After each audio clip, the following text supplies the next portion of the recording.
യാക്കോബായ സഭയുടെ കേരളത്തിന് പുറത്തുള്ള ഏറ്റവും വലിയ ദേവാലയ കൂദാശ അൽ ഐനിൽ നടന്നു. വിശ്വാസി സാഗരത്തെ സാക്ഷിയാക്കി ആഗമാന സുറിയാനി സഭയുടെ പരമാധ്യക്ഷൻ പരിശുദ്ധ ഇഗ്നാത്യോസ് സഖാപ്രഥമൻ പാത്രിയാർക്കീസ് ബാവയാണ് കൂദാശ നിർവഹിച്ചത്. ഭക്തിയുടെ നിറവിൽ ദീപപ്രഭയിൽ കുളിച്ചൊരുങ്ങി നിൽക്കുകയായിരുന്നു സെന്റ് ജോർജ് യാക്കോബായ സുറിയാനി സിംഹാസന പള്ളി. പൂർണ്ണമായും കേരളീയ ശൈലിയിലാണ് ഇതിന്റെ നിർമ്മാണം. താളമേളങ്ങളുടെയും വാദ്യഘോഷങ്ങളുടെയും അകമ്പടിയോടെയാണ് ബാവയെയും മറ്റു അതിഥികളെയും സ്വീകരിച്ചാനയിച്ചത്. പൊൻകുരിശു വച്ചുള്ള പ്രാർത്ഥനകളോടെയായിരുന്നു കൂദാശ ചടങ്ങുകൾ.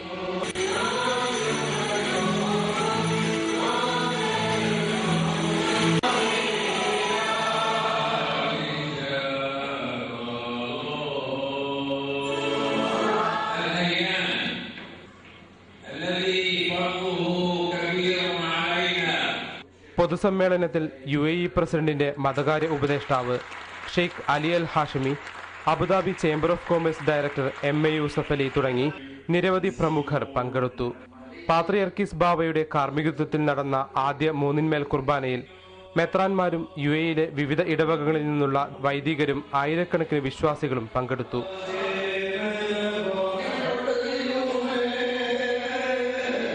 സ്നേഹവിരുന്നോടെയാണ് ചടങ്ങുകൾക്ക് സമാപനം കുറിച്ചത്.